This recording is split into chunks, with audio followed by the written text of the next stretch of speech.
আমি রুমে বিশ্রাম নিতে গিয়ে শুয়ে পড়লাম। হঠাৎ মনে হলো কেউ আমার পাশে শুয়ে আছে।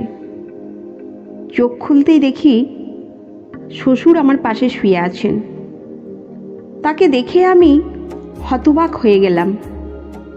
শ্বশুর আবার ভুলে গেলেন যে আমি তার বউ নই, আমি তার ছেলের বউ।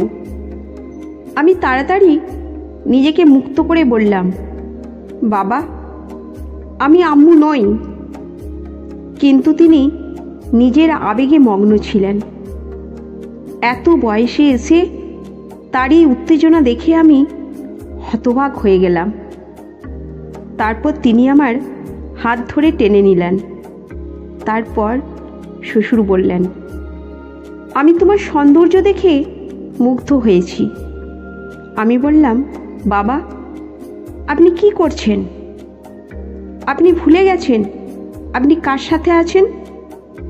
এরপর যা ঘটনা ঘটেছে তা আমার কাছে খুবই ভয়ানক ছিল। আমার নাম রূপা। আমি অনেক সুন্দর দেখতে।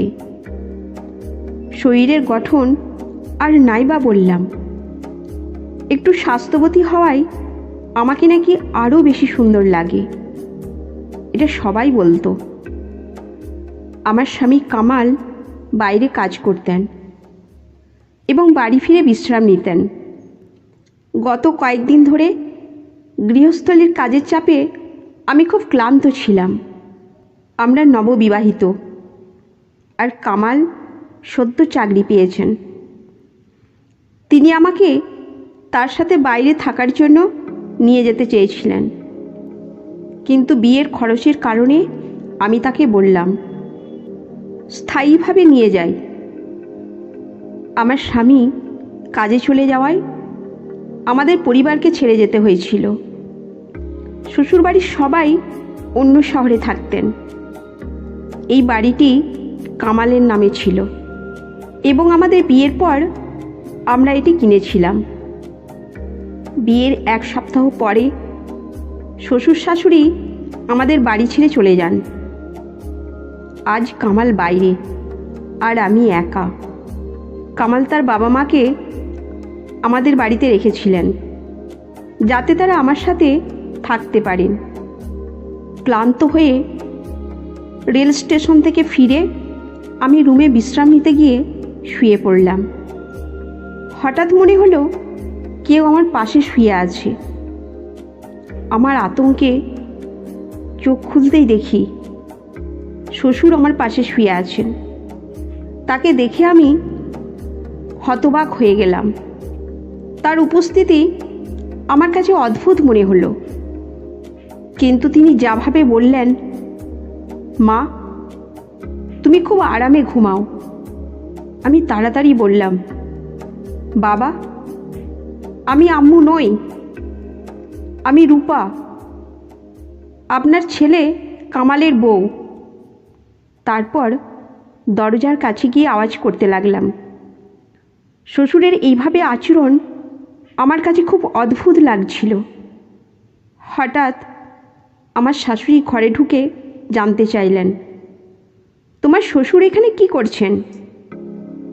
এরপর বিব্রত হয়ে বললেন, তোমার শ্বশুর স্মৃতিভ্রষ্টতায় ভুগছেন, তাই হয়তো ভুল করে এখানে এসেছে। আমি তখনই স্বস্তি পেলাম, যা আমার কাছে ভয়ানক ছিল। কিন্তু আমার শ্বশুর স্মৃতিভ্রষ্টতার কারণে ভুল করে আমার ঘরে এসেছিলেন।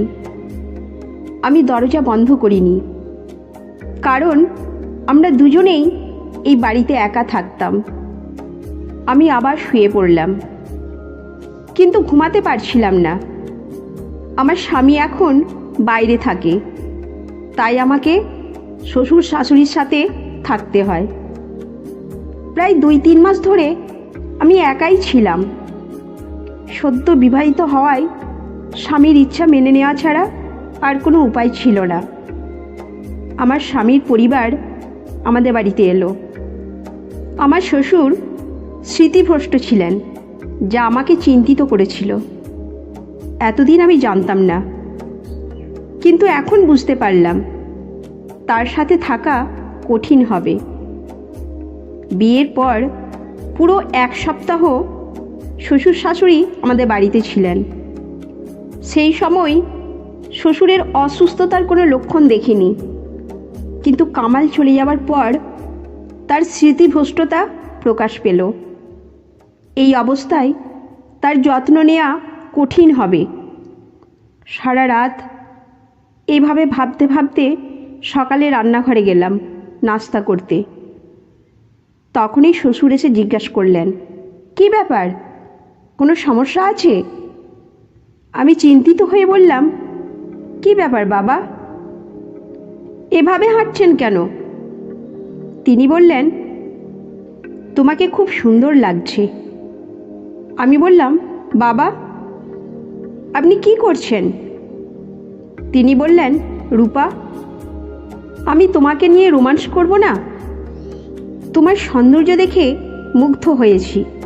আমি বললাম, বাবা আপনি ভুলে গেছেন আপনি কার সাথে আছেন। তিনি নিজের আবেগে মগ্ন ছিলেন। এত বয়সে এসে তার এই উত্তেজনা দেখে আমি হতবাক হয়ে গেলাম। এই সময় মা ঠান্ডা হাওয়া খেতে খেতে বারান্দায় এসে জিজ্ঞাসা করলেন, কী ব্যাপার, কোনো সমস্যা আছে? আমি উত্তর দেওয়ার আগেই মা শ্বশুরের হাত ধরে তাকে ছাদ থেকে নামিয়ে নিলেন। তিনি বললেন, শ্বশুরের স্মৃতিভ্রষ্টতার কারণেই ভুল করে এখানে এসেছে।